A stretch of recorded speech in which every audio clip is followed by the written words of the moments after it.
In recent years, a lot of people have asked me just what the phrase analytic combinatorics actually means. In this lecture, I'm going to describe what the field is and tell the story of how it came into being. I think this context is important for anyone who's interested in learning anything about the field. This lecture is dedicated to the memory of my friend and colleague Philippe Flageolet, who really was the driving force behind the development of the field and who died suddenly in 2011. I'll start off with a brief history to try to give some context for how we got there. I first met Philippe in 1977. My first research paper that I wrote after getting my PhD was on an algorithm called odd-even merging.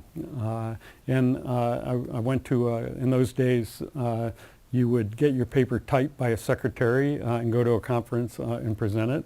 And I was very proud to have developed this formula that involves the gamma function and the zeta function and gives a precise description of the performance of this particular algorithm.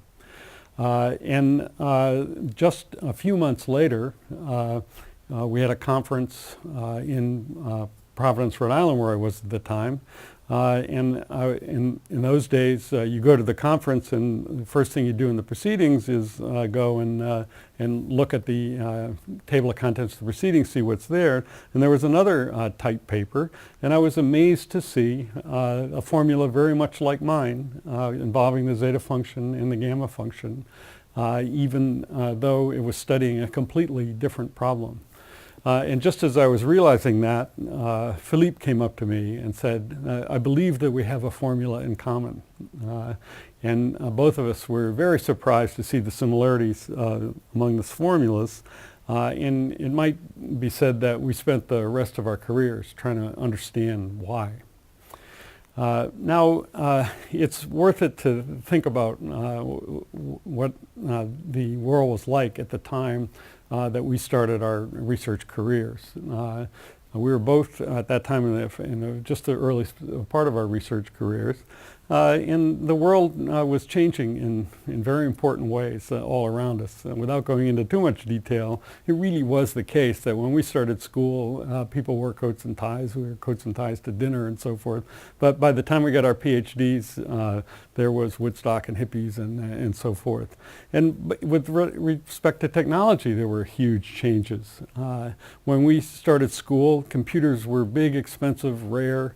There were physical devices for every switch or for every bit, but not that much longer when we started research and teaching. We had integrated circuits, and computers were becoming ubiquitous and fast and cheap.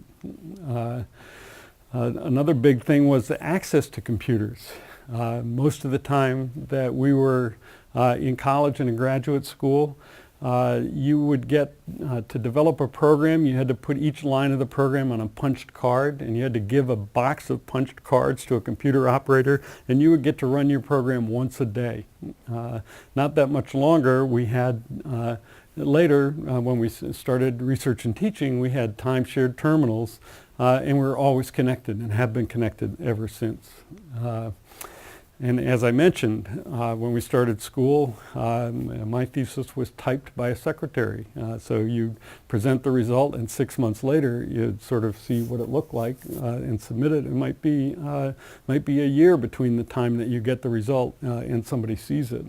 But not that much longer, we had word processing and mathematical typesetting, and we could have much quicker and much broader communication of our research results. And another important thing is that when we were in school and graduate school, the curriculum was about math. Everybody learned lots of math. Learned PDEs and abstract algebra and probability and topology. That's what people with an interest in working in technical fields did. But by the time we started research and teaching, there was computer science, and people had to learn about compilers and algorithms and data structures and graphics and operating systems, programming languages, numerical analysis, and all kinds of fields related to computer science. So these are huge differences in a relatively short amount of time. And in thinking about it when preparing this talk, I really came to understand and believe that this was a really profound change in the way the world worked, maybe even more profound than the evolution of PCs, personal computing, or even the internet. The world was a vastly different place when we started to get to work. So that's the context where this story starts. Now, analysis of algorithms. So that's the field of study that both Philippe and I were engaged in. And it's actually natural and ancient questions. And it actually started with Babbage. So this is a quote from Babbage, who's widely attributed to have maybe designed the first computational engine. It was a mechanical device that could do arithmetic computations.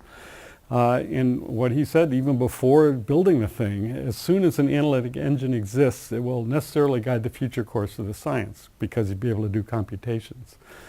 But he said, whenever any result is sought, the question will arise, by what course of calculation can these results be arrived at by the machine in the shortest time? That's in 1864. And you can see why it was important to Babbage. This thing actually had a crank, and the only way that it could compute things was by somebody turning the crank. Obviously, you want to minimize the number of times that you need to turn the crank. And computers were expensive and slow and used energy and so forth, so minimizing the cost of computation was always very important. Even Turing, who is the founder of theoretical computer science, could see the importance of these kinds of practical questions. We want to have a measure of the amount of work involved in a computing process, even though it might be a crude one. We count up the number of times that elementary operations are applied in the whole process in order to figure out how much work it's going to take before to help in designing efficient computation. But the field of analysis of algorithms was really initiated by Knuth in the 1960s. And what Knuth told the world, and there was some debate about it at the time, was that classical mathematics has really got the necessary tools that we need for understanding the performance of algorithms. There's things like recurrence relations and generating functions and asymptotic analysis that has the benefit of giving a scientific foundation for the analysis of algorithms.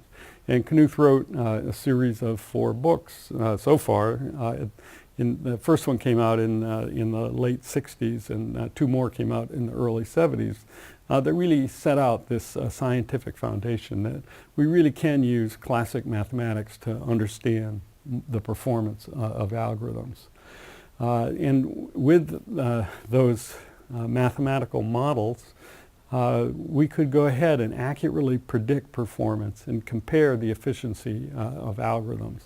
And that's what we found exciting. We could use classical mathematics to understand the cost of a computation and then test out those results and formulate hypotheses about how long it would take to do something, and then validate those hypotheses by actually implementing and running the programs and checking them against the math.